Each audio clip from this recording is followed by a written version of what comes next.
So, I guess we can pick up right where we left off last time. And that is, so we had this pretty basic interface here on, can you see my screen right now, Jack? I sure can. Okay, fabulous. Okay, so we had this pretty basic user interface that we developed, and we were just getting around to writing some CSS for it, I think. But I guess we can actually kind of take this wherever you want to take this right now. Do we want to go more the styling route for the stream today, or do we want to do more interactive stuff? Or we could even start working on the back end. It's really up to you. I think we should start working on the functional aspect of this website, then we can start making it look pretty. Okay, sounds good. So, yeah, so we talked a little bit about the web stack last time, 2 weeks ago, and that was, we have HTML, which deals with the structure and the content of data. Then we have CSS, cascading style sheets, which deals with how data appears on the page, you know, styling elements, making them change color, different fonts, stuff like that. That's all CSS. And then the last one was JavaScript, which is where we make the pieces of this page functional, and we make them do things. We can hook up, they're called event listeners, to buttons, for example, so that when you click on a button, we have code that is listening for that event. And we can do a lot of other fun stuff, like make web requests or network requests back to our server to request more data or to send data to the server without reloading the page. So before JavaScript was a really popular thing, like 20 years ago or something on the internet, instead of having everything being really nice and Ajax-y, Ajax stands for asynchronous JavaScript and XML, but now it doesn't necessarily mean that anymore. Ajax is just, right now it's pretty much just the asynchronous JavaScript part where you're requesting server resources without reloading the page. Because usually when you request server resources, it's in terms of you type something in the address bar and press enter, and then your web browser says, oh, I need to go pick up this web page from wherever the server is, right? Yeah. Instead, with JavaScript, we can kind of send requests to the server and receive information from the server without reloading the page or having them click a link or something like that. So like 20 years ago, before JavaScript was a really popular thing, everything that we have here in this page would be a form where you'd type something in here, right? And then you press the click me please button, and it would submit the form, which means it would take all the information that you'd put into the form, and it would combine that with a URL. It would put it all together into either a GET or a POST request, two different types of HTTP requests. And then you would end up getting, like clicking on the submit button would be very similar to clicking on a link, except for everything up here in this address bar, like for a GET request, you would end up going to a page that had a question mark, right? And then key equals value, right? And key 2 equals value 2. And that's how information would get sent to the server from the form, is you'd press the submit button, and then it would be like clicking a link that fills in pieces of the link, which is everything after the question mark, with what you typed in the form. So we don't actually have to do that anymore. We could do it that way, but we don't have to do it that way. We can do everything with JavaScript, and that way we don't have to write multiple server-side pages. Okay. Yeah, so we can just have one server running like independently of this web page. So let's experiment around with JavaScript a little bit. So I'm back over here in the editor, and everything starts from our HTML page, right? All right, so in here we have, this was the head tag of our HTML page, which is just a lot of metadata about the web page, and then this is the body, which is everything that you can see usually. So turns out, since this is the central location for our web page, you know, we have to link in our JavaScript here. Again, similarly to how we have this link tag here for our CSS style sheets, except due to a little bit of the history, since everything used to be inline, we don't actually use the link tag for JavaScript. We don't say like, oh, I'm going to put in like my JavaScript, right, .js. That doesn't work. Also, that would be rel style sheet. This would be something more like, I don't know, rel script. No link tag. Okay. But this is not how we do it. Instead, we just use a script tag like this, and to specify what file. So if you remember from when we were talking about CSS last time, you can put CSS in these style tags too. I don't know if I said that before. Yeah. I think I did. So and that'll make CSS to the style sheet. So we can just like put a style sheet directly in the page inside of the style tag. We can put JavaScript directly in the page in a script tag too. For some reason, they didn't end up going with like style source equals and then like file. I don't know why they didn't do that. They ended up going with links for style sheets, and then script tags where you can write JavaScript in here, right? But they kept the script tag for some reason. I don't know why. But then if you want to link to an external script file, you specify a source tag here, and then you have the file in here. So we can have our script.js here, and then let's create that file right there. So now we have two files linked in the head of our document here. Oh, okay, I see. This is making more sense now. That's good. The interesting thing about how style sheets work, though, that's very different from JavaScript, is that these script tags actually don't have to go in the head of the page.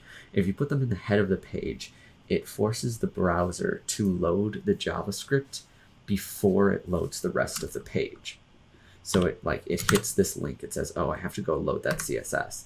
Actually, since it's a link, I'm not actually sure if CSS might be non-blocking, but I know for a fact that script tags are blocking, meaning they will stop the loading of the page as soon as the browser reads this script tag. So it says, oh, I have to go out and fetch this file. I will stop rendering the page, go get that file, load that file, run that file, and then continue with the rest of the page. So that's what happens if you put it in like right here at the top of your head tag, right? But turns out, so links have to go in the head tag. It's invalid for them to go anywhere else. But scripts, you can put them in the body tag too. So if you put them down here at the bottom, then the browser loads the entire page. That wouldn't be loaded first then, though, right? Right, yeah. So you put it at the bottom of the body tag, and then your script will be loaded later, meaning your page won't be interactive until that script is loaded, but at least the user will be able to see the page. So that explains why I've seen a lot of websites where like you'll click on it and it'll initially look very ugly, and then it will all of a sudden it'll all of a sudden like load completely. And is that why that is? Then it's not put in the header, so it's not the first thing to load. Yeah. So that might actually be a CSS style sheet failing to load or just being slow, because I think, despite the fact that CSS files like these links are in the head, I think they might still be asynchronous, meaning the browser will it'll send out that request, but it'll keep loading the rest of the page. Whereas with script tags, it doesn't do that. It has to go and get the script first and run the script.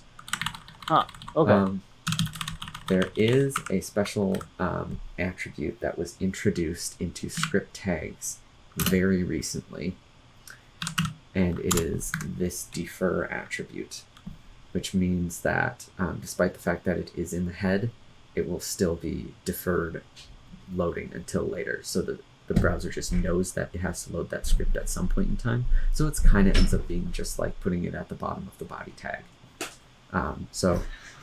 Typically, I think this is slightly more common in super modern development, but it is still a very common practice to see it at the bottom of the body tag. Okay, so it's basically just another way of putting it at the bottom, kind of. Yeah, it's just a very modern way that that defer attribute is a very modern way of doing it. It's pretty new. All right, makes sense.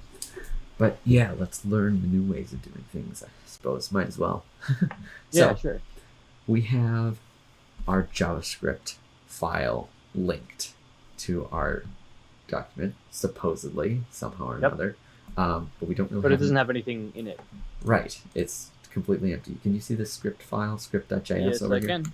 Let's see if I can zoom in on my editor so it's a little bigger for the stream. All right. So we have this script.js file, and you mentioned that you had a little bit of coding experience beforehand. If you're learning a new programming language, what is the very first thing that they usually teach you how to do?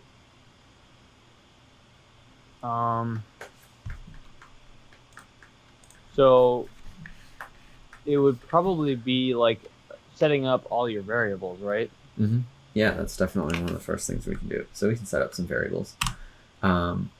Variables in JavaScript have undergone a couple of iterations, I suppose, because OG JavaScript was not exactly intended to be the language that runs the entire internet. So as JavaScript has developed and matured, it's had to maintain backwards compatibility with these very odd rules that the very first versions of JavaScript had. So I think Netscape was the first browser to implement JavaScript, and the Netscape Navigator, I'm not sure if you even heard of that before, but it doesn't even exist anymore. Netscape Navigator, that's ancient software no one uses. So that's where... Did they get bought or something? Or it might have been a market share thing. I'm not sure. Let's take a look, see.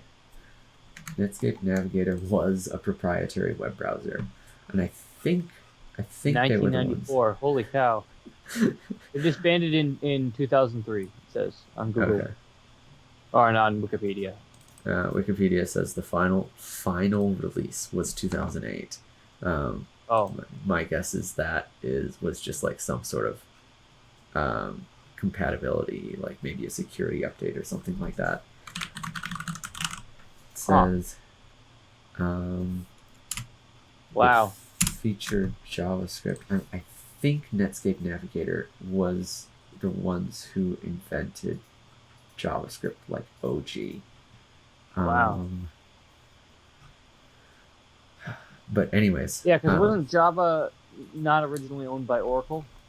So Java and JavaScript are extremely different, and the only reason Java is called JavaScript is literally to take advantage of the name recognition that Java had at the time. Okay.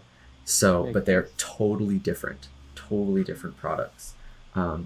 What makes it even more confusing is that Java, the programming language from originally Sun and now Oracle,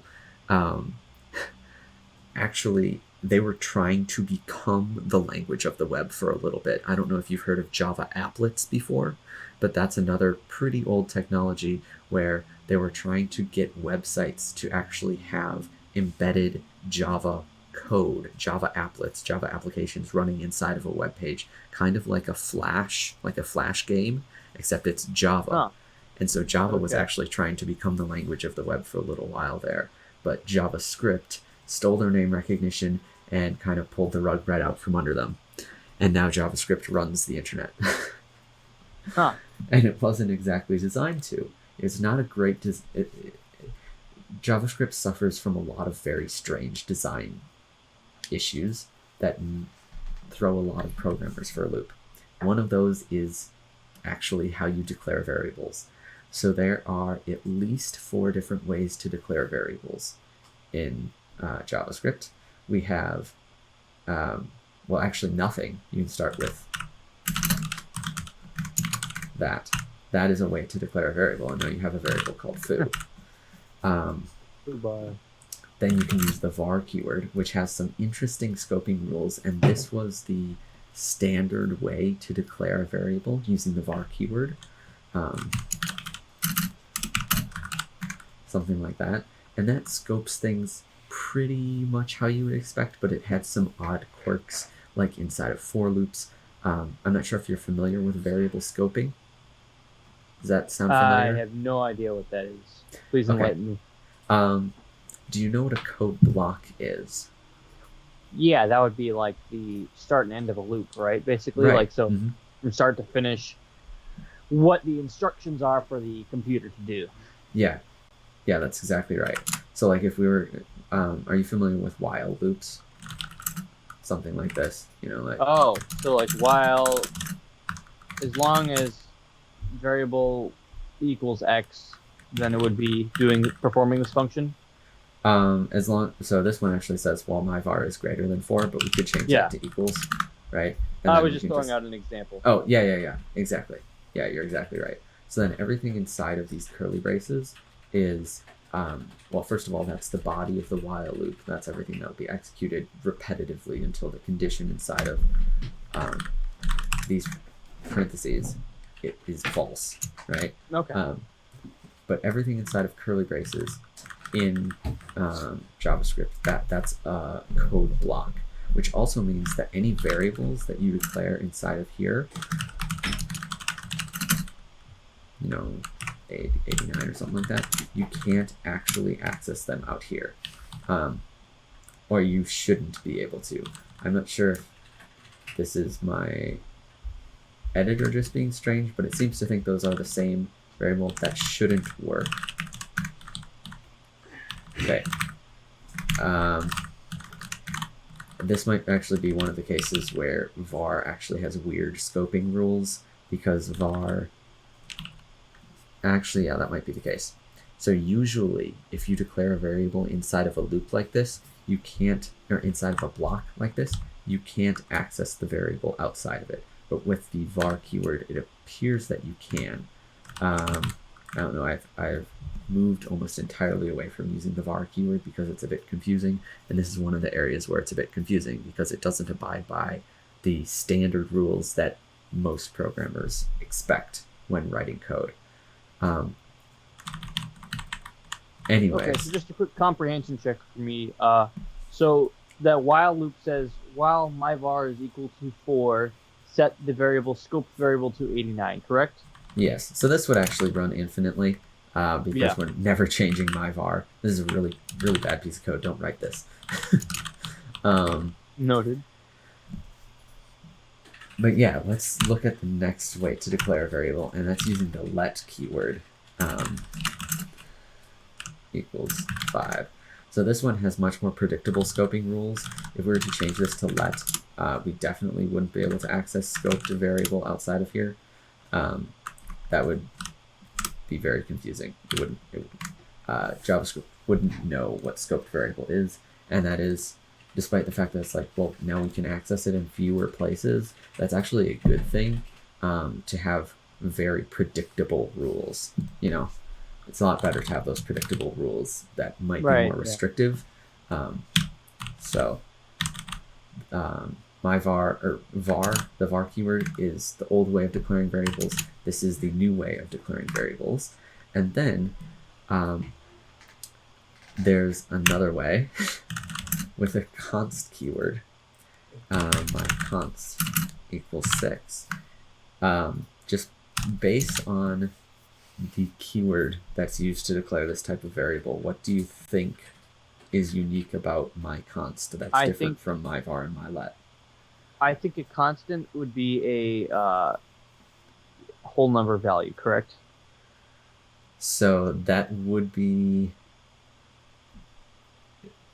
not be correct. Okay. Because I think that I may have confused you, because JavaScript is a very loosely typed programming language. So when you see a variable, or an identifier right here, and then we have this keyword here, if you're used to a programming language like Java, then you're used to writing code like string my string equals, something, and then int my int equals 43 or something like that, right? Right. And these are types. So that defines the type of the variable. This variable can only hold strings, right? String data type. This can only hold integer data types, right? In JavaScript, it's kind of a type. Technically there are types, but they're sort of hidden, because I can take this var here and say, so right now my var is an integer, equals a 4, right? Yep. And we can change my var to be a string, and that's perfectly valid JavaScript. Huh. So it's not quite as tightly defined, like you said, as Java or CSS, C#. Right. C# and Java are pretty similar in how strict they are at typing. Actually, I think C# actually might be a little bit looser. I haven't been keeping up to date with Java updates. I'm not sure if they introduced an auto type yet. I know they have a question mark for generics, but this is definitely like very free-flowing. Kind of, you don't have to worry about types. But that's also part of what makes JavaScript so weird, is because it doesn't strictly enforce some things that a lot of programmers expect to be strictly enforced, like making sure my variable that I expect to always be a number isn't a string, Yeah. So JavaScript allows you to do this, which means that these keywords aren't actually a data type. They actually determine two things: the scoping of the variable and the mutability of the variable. Okay. So are you familiar with the concept of mutability? Not particularly. So a mutable variable is a variable whose value you can change. Like that. So we can change what is in my let. Constants are immutable, meaning I can't say my const equals 9. That's invalid JavaScript. That will give me an error. And actually, maybe a better way than just typing out this code in this editor would actually be to go over to your web browser. What web browser are you using, by the way? DuckDuckGo. Web browser, so like the application, like Firefox or Chrome. I'm using the AVG Secure browser. I don't know if you ever heard that. Okay. I haven't used that one before. Do you have... It's basically just... Yeah, I have Chrome. Okay, so open up Chrome and press F12. Actually, I'll open up Chrome as well. It does the same thing in AVG Security browser anyway. Okay. The other way. Yeah, so anyway, F12 in Chrome. Yep. And then you have this... Did it open a new window or a panel on the side? Yeah. It started up the inspect thing, right? Mm-hmm. Yeah, and is that a panel on the side, or is it a new window kind of floating on top? It's a panel on the side. Okay, so look at the tabs on the top and click on console. Alright. See like elements, console, sources, network, something like that?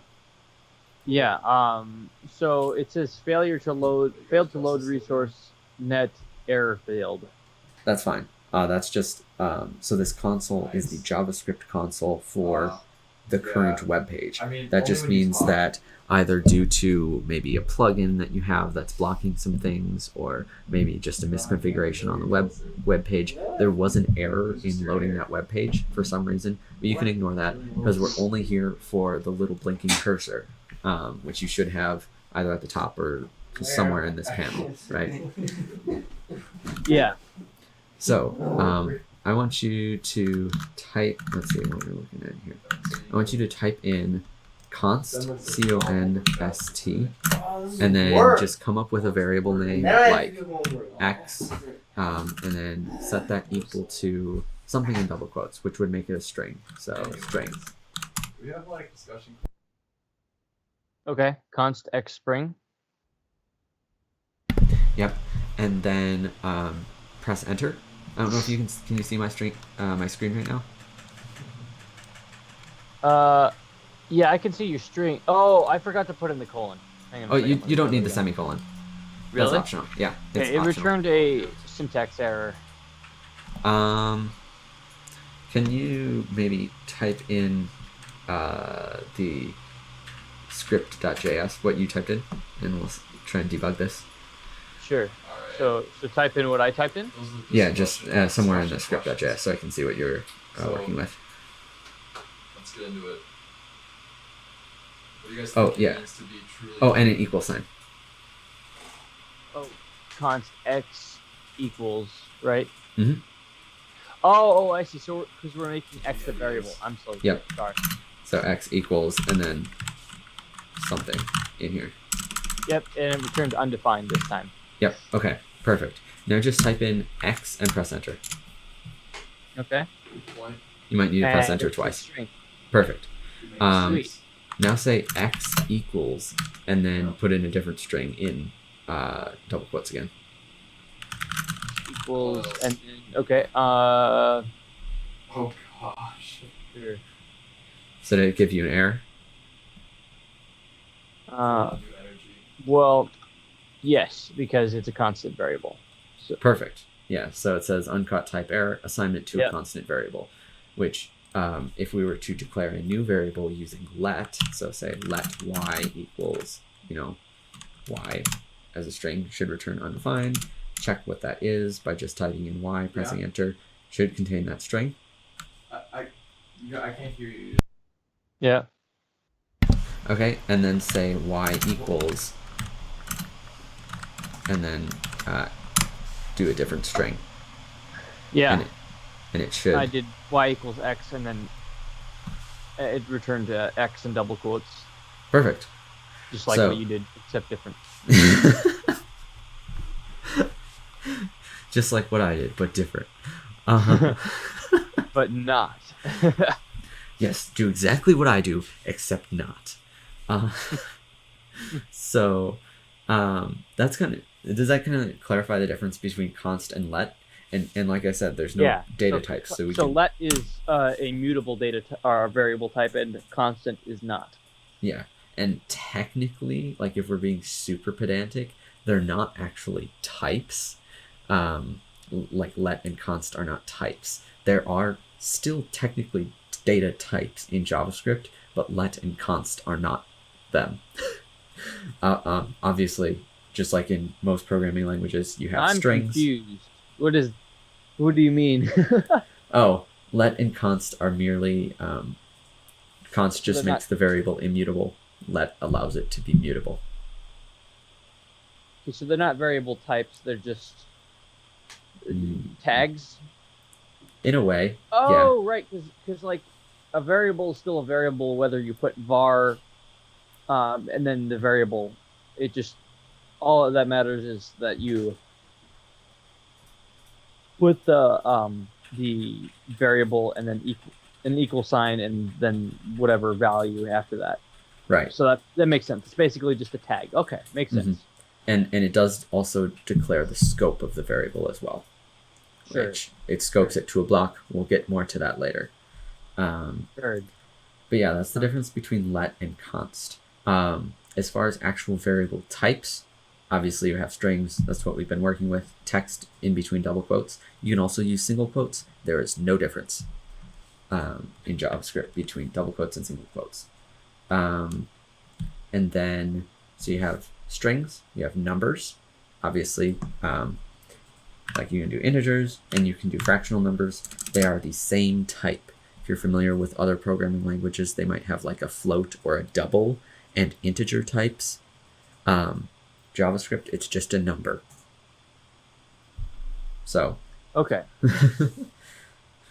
Yeah, number is all integers and all floats and infinity.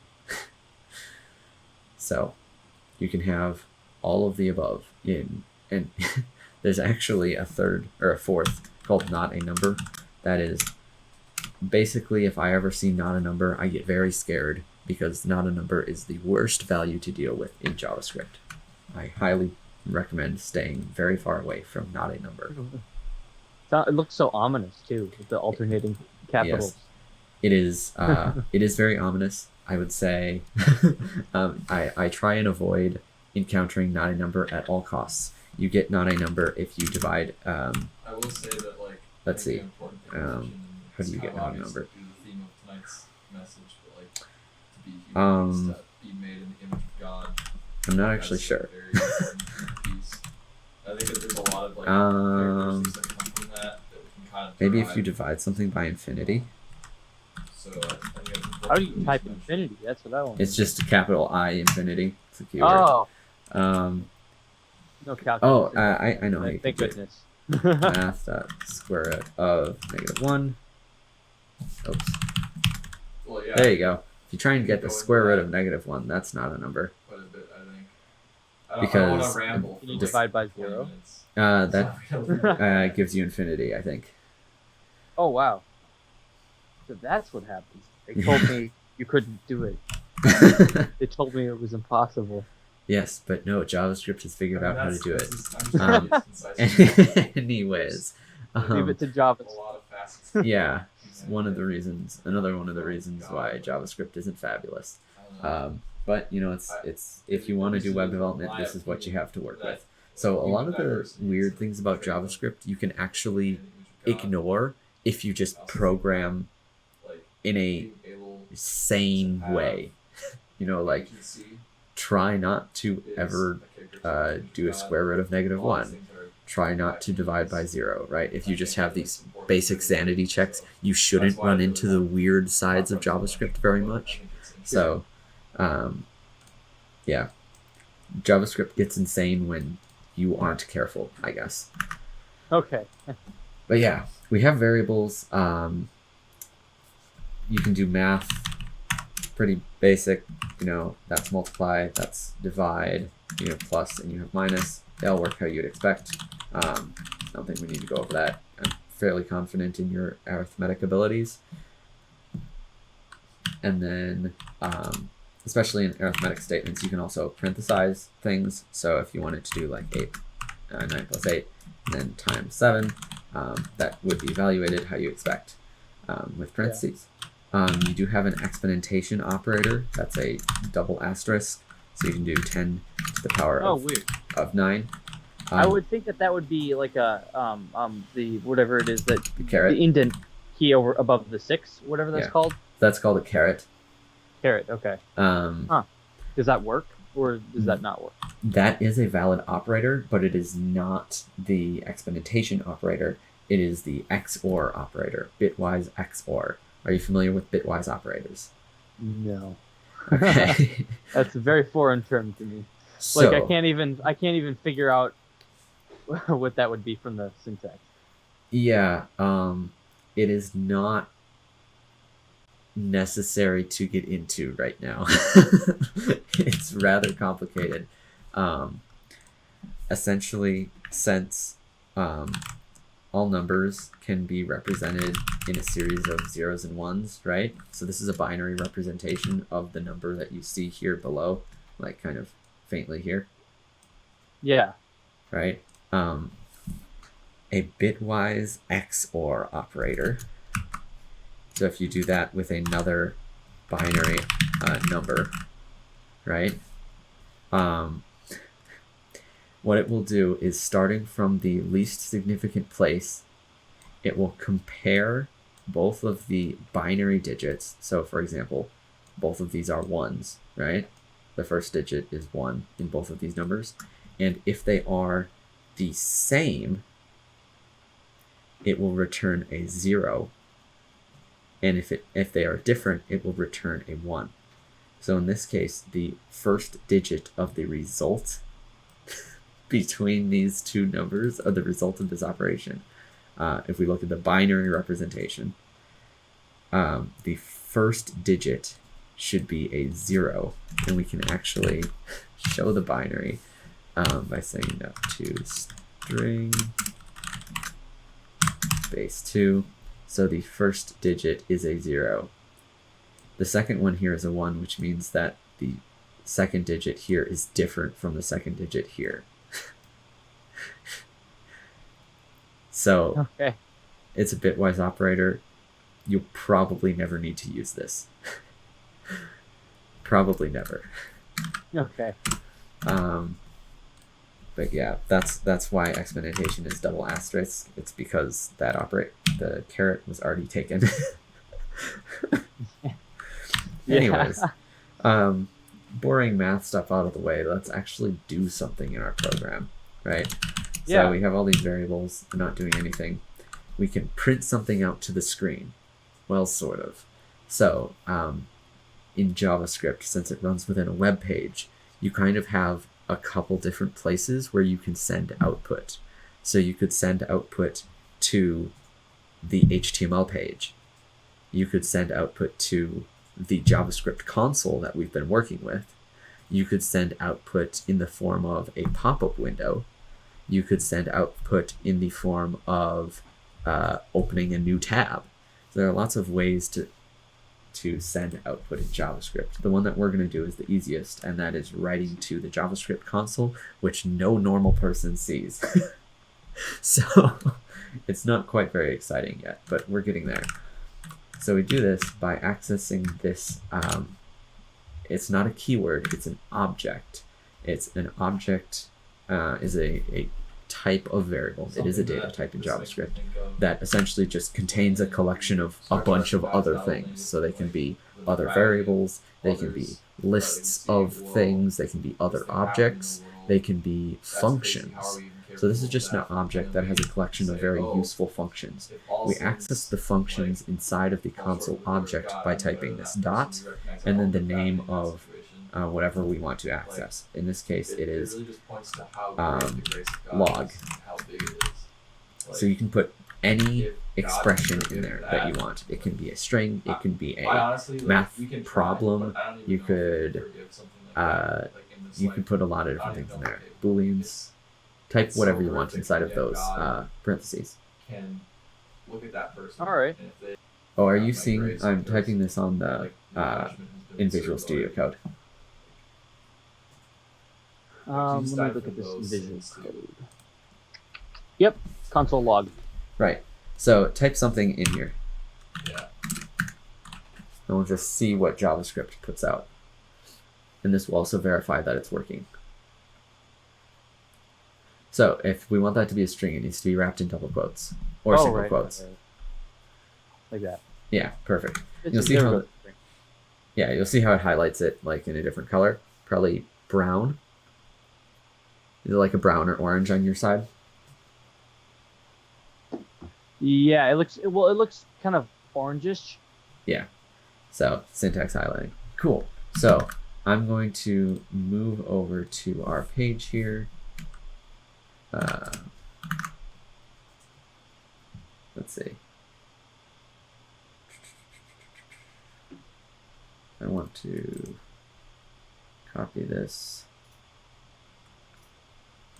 path, open it here. All right. And now if we look at this console over here, it says, oh gosh, in the console. So we have successfully linked our JavaScript page to our JavaScript script rather to our HTML page. Yay! There we go. We have a well, I mean, gosh. actually, this is actually quite a bit of progress, to be perfectly honest. We're actually printing. I mean, think about how much we've already done. We've already linked the JavaScript file to the HTML page. Yep. And now we're actually running code. In the inspect. Yeah. Yeah. Sweet. Okay. So, let's grab one of these elements on the page. Let's grab this button here, and let's make it print out something to the console when you click the button. This will be actually most of the JavaScript that we need for this project. We can actually, like just writing that much will get us about 50% of the way there. So I'm going to delete this line of code.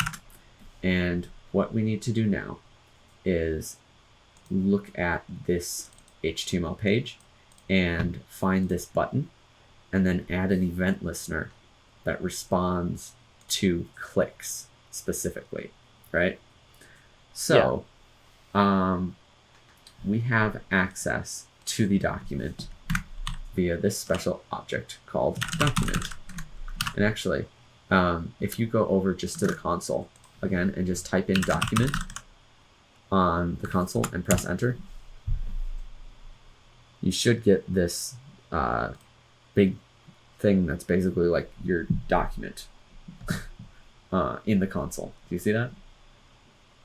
Yeah, I see it. Okay, so this is not exactly super useful to us, the way that it's printed it out. So instead, type in dir document, and then we'll take a look at this instead. So this is just a different way of printing out the document to the console. So if you see if you got this right here. Yeah. Okay. So now this is the list of all of the properties that are contained within the document object. So we can see a lot of information about the page here, right? And it turns out there's actually some things in here that give us access to specific elements on the page. So if you see a lot of them, like maybe this one right here, it says first child HTML, right? And then and that's like the name of a tag, right? We typed in an HTML tag, right? And we have, okay, child nodes. Oh, it doesn't seem to have any. That's interesting. Oh, maybe it's the doc type declaration. Okay. Well, I think that yeah, next sibling. But you can see there's a lot of random looking things in here that are just a lot of them, and a lot of them are really confusing. Admittedly, most of these, even I never touch most of these. But essentially, this is our object handle that we use, that we can use to manipulate elements on the page. And there's this function, just like console.log, there's a function on the document element that or the document object that we really want to use right now. And it's called document.querySelector. And that allows you, inside of here, if you just type a string in here, you can actually type in a CSS selector, and it will give you the specific JavaScript object that you want in return. So do you remember how to write CSS selectors? We come back over to, oops, I just opened Spotify. If we come back over to our CSS file over in Visual Studio, do you remember which part of this file, or which parts of this file were the selectors and which part were the styling rules? Let's see, the styling rules. I thought the styling rules were in the, well, for me it's blue, for you it's white, I guess. Oh no, it's defined by the open bracket, right? Right, so everything inside of the brackets are the styling rules, right? So we're setting, the margin left rule is set to 25%, the margin right rule is set to 25%, and the width rule is set to 50%. But this is the selector. This is the specific element that these rules apply to, right? So this, there's actually a very specific and complicated, in some ways, syntax of different ways we can write these rules. But right now, like, we're pretty much just writing the name of the element that we want to style, right? And this corresponds to the elements on our HTML page, right? Yeah. So we can write a CSS selector, which in this case can be as simple as, oops, my goodness, I keep clicking random things. In this case, it could be as simple as this button, the name of this right here, right? So we want to grab the handle to the button, right? So inside of this query selector call, we can say button. And then it gives us the handle to this button, right? Yeah. Do you have that on your side? Yeah, I think it's loading. Hang on a second. Wait, how did you copy that again? How did I copy what?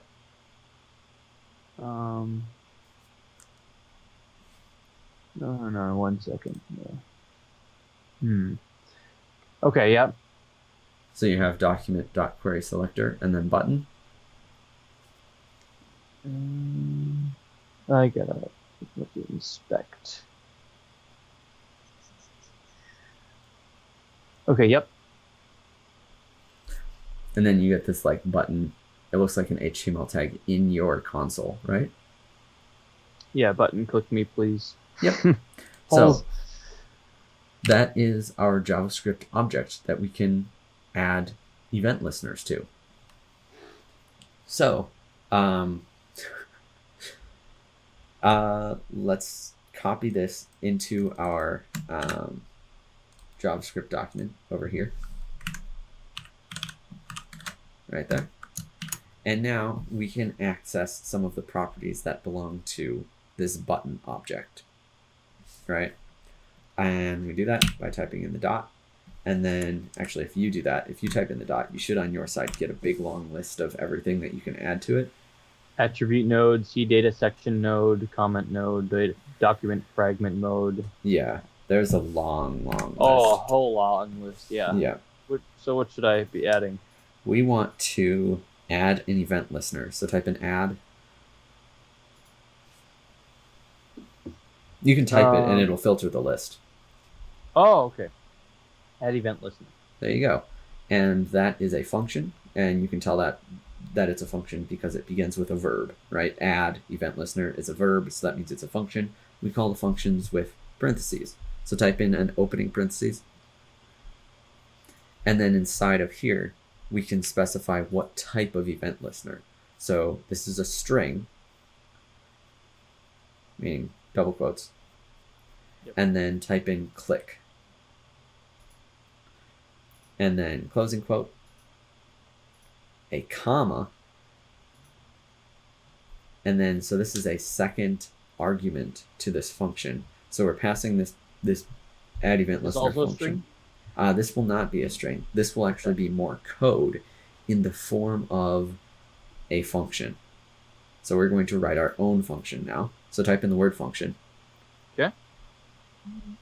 And then an opening and closing parentheses. That's where we would specify arguments that we might use. We're not going to use them now, so just put a closing parentheses, and then an opening curly bracket, curly brace. Sure. Those are square. Wrong kind, right? Yeah, there you go. And press enter. Fabulous. So we're kind of making like a block, right? Yeah. Curly braces means block of code. So now inside of here, we can type a whole lot more JavaScript code. But for now, do you remember how to print stuff to the console? Is it print string? It was like console.log. Oh, that's right. Oh, it auto-corrected. Console.log. There you go. And that's a function. Okay, now so that we want parentheses, correct? Yes. Yeah, okay. And again, okay. you can put in So what whatever do we you want? Okay. Yeah,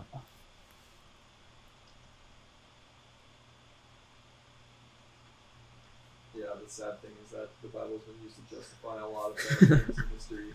Thank you for So, clicking me. That yeah. sounds good to me. So The lack we will save that. Oh, my political justice editor might actually auto is also indent the some thing stuff that on save. So rationalizes it's the that same by code. saying, Okay. oh, Just spaced differently. Just neater. Yeah.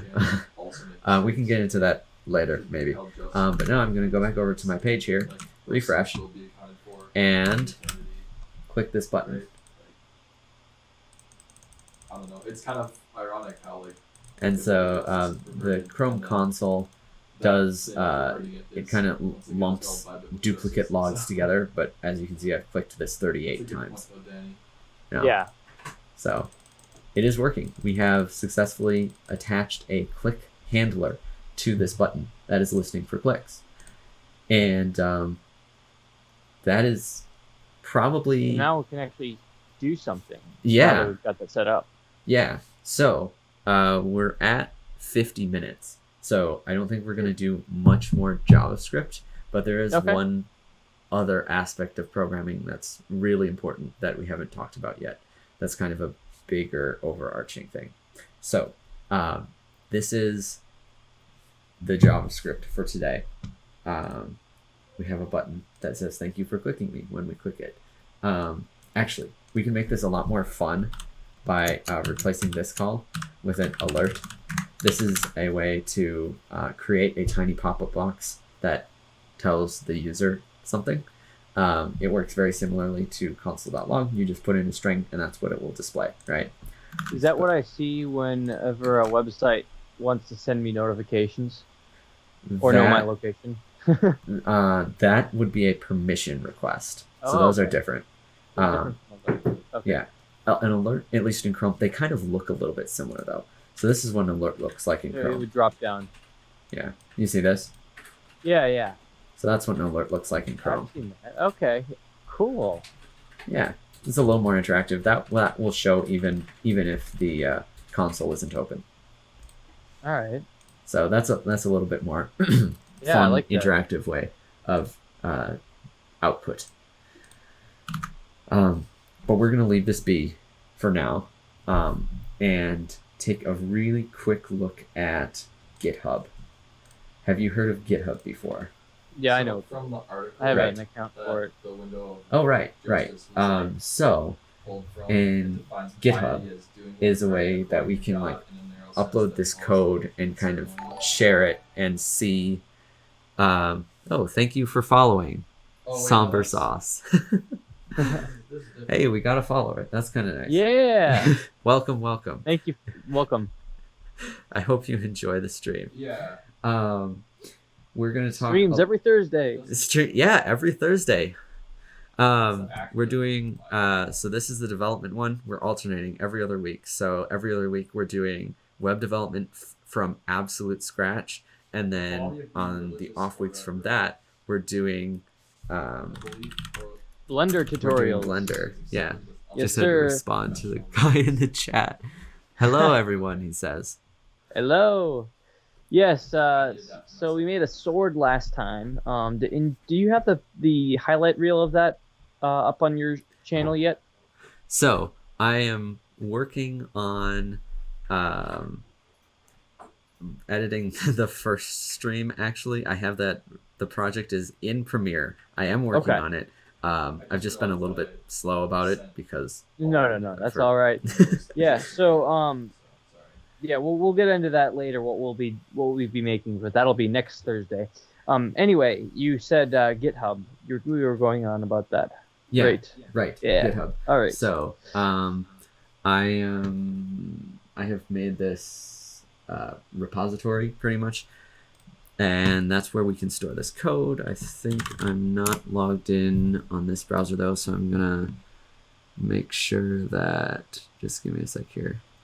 I'm gonna find it on my other browser where I am logged in. Try to go first here. And pretty much we're going to be without reading uploading article and really the understanding what's code going on. that we write in each of the Okay. streams onto GitHub. So let me just drag this tab over. This is from my browser, my other browser. Yeah, you know, this is Okay. not my, So I'm logged in. I have access to the repository. GitHub. Have you Yeah, I think looked? I just found you on GitHub. Okay. Maybe not. GitHub. I think GeekLaunch.github.io. probably I'm weakest in CSS. That is where my website is which- probably. Oh, okay. Is Oh, kind of paste bin clone. I found it. Interesting because, Yeah, like, okay. me individually being Um, so Repository is quiet empty. sort of not, Yes. So that's where we're going to be Very- uploading this code. like, If you look at like a lot of sense. other But I think it does repositories because I like don't put a lot of geeklaunch.github.io, effort in. which is my website, How is you my can see like a social commit corporate history, community, and this is kind of what we want. like, So you can see like the changes on that have behalf of occurred, and this is God, this like, is how what we- makes how we GitHub being so wise useful, with and this is really what we want. Is to be able to show the changes that have occurred in each live stream. So we're gonna set up this repository. I'm gonna do it using SSH because that way I don't have to type in all of my credentials. So I'm gonna copy that, and just hoping that I don't expose anything on stream. So I open up. You can always edit it out in post. I can edit out in post, but it's live streaming right now, so. Oh well. we can link because all of these files to GitHub. it's hard for me to Also, know it how might be a good certain idea for you to, if you want to do like development many just times on your local computer instead of having to like I don't know exactly how to basically fix this like problem. always I'm come not into the gonna live fix it at sessions all. with me only when we're streaming. Fine. So if you want to do this like by yourself, Follow up to those you can people. install Git. Not really a wrong It's way at to git-scm.com, I believe is where you can get Git from. It's a command line tool though. Git-scm.com, I think. Git-scm. Or maybe org. Or .com. No, it is .com. Yeah, so it's a command line only tool though. So if you're comfortable with that, if you want to get into development, being comfortable on the command line is kind of a must.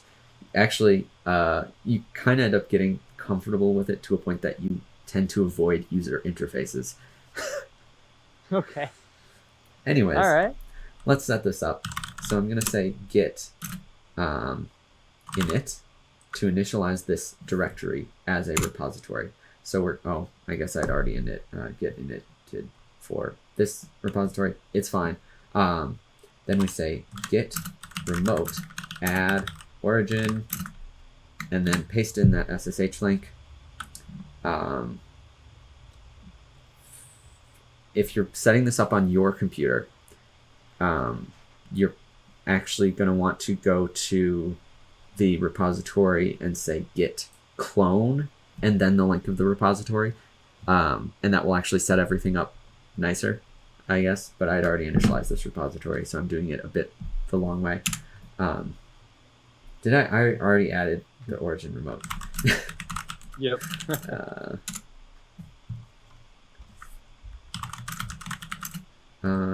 Git URL origin. Did I already set? Okay, I had already set this up before. Oops. Anyways, then we can commit, which is essentially like, it's like a checkpoint, right?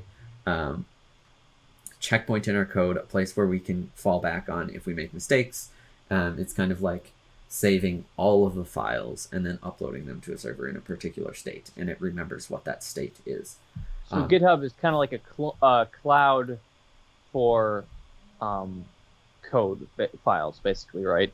That is exactly right. As opposed to just saving everything on your computer. Okay. Yeah, and then having like web development project version 1, web development project version 2, right? Yeah, and then people can see your progress too as well. Yeah. Yeah. Okay.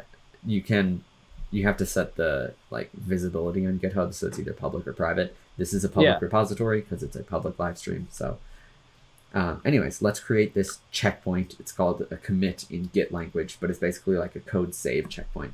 So first we need to tell Git which files we are saving at this checkpoint. In this case, we're going to add all of them.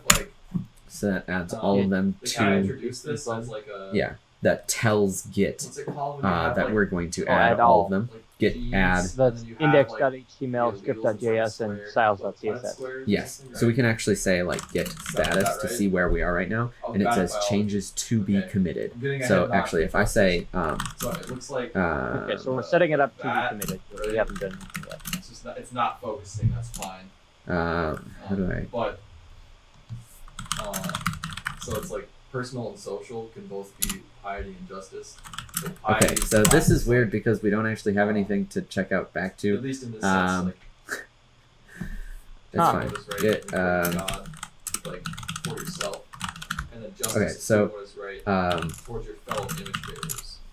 So if we had something that wasn't added to the commit, so we have these changes to be committed, I just removed index.html. So this says changes to be committed. That says if we were to create a checkpoint right now, these are the files that would be in it, in this state, right?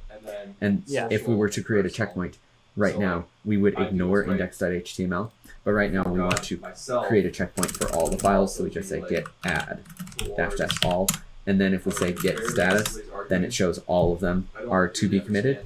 And then if we want to create that checkpoint, we say git commit, right? And that will open up an editor right here where we type in a commit message. So I'm going to say adds code at the end of the second live stream. Right? And Yep. that is the commit message. So I will save that. And then it has created that code checkpoint, that commit. And we can view a list of commits by saying git log. And then it says right here, git log, author, there is me. And it says adds code at the end of the second live stream. However, this is just a checkpoint that's saved on my computer right now. So if I were to say git status, it would say submitting to God.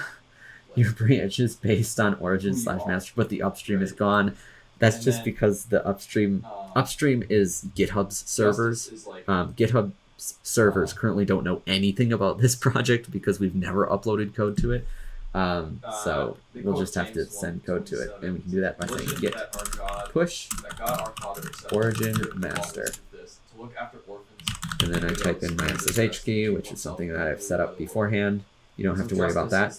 And it says branch master set up to track remote branch master from origin. And then that just means that my branch that is called master, branches is something we'll get into later. Sorry. It just means that, so master is like which version. A branch is like a set of code checkpoints.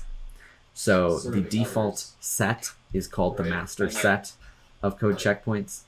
So my set of code checkpoints that I have titled the master set of code checkpoints is synchronized, set up to track. It's synchronized with GitHub's. That's what the remote branch. The remote branch is GitHub's set of code checkpoints that they call master from origin. Origin is GitHub servers. So that's a lot of lingo. I understand Git is not super important, I guess, to this, but it is very important to development. It is kind of the tool of the trade. There's so much lingo to it, though. It's incredibly annoying. But now I've pushed to master. So if I open this and refresh this page, now we actually have code in GitHub. Okay. So if you wanted to download this, you could click on this green button that says like download code. And then, you know, this might actually be a good way for you to work with this, is to download, not the GitHub CLI, GitHub Desktop. So GitHub Desktop is a GUI version of Git that is a lot more user-friendly. Okay. So, yeah, I don't use GitHub Desktop very much, so I can't actually help you very much with that, but I'm pretty sure it's easier to use than the command line. All right. But yeah, so we just went over an hour. So, that was the live stream for today. Sure. Do you have All right. questions, concerns, or comments? I had a few and then I forgot what they were, so I'm gonna probably have to rewatch some of the live stream. But Okay. yeah. I But know no, actually, it's making sense for the most part. Like setting up the JavaScript, the variables, I think was the biggest thing, and that makes sense to me now. So okay, yeah. That's good. That's good. yeah. All right. Well, this has been a good stream. We'll see you all next Thursday. Sounds good.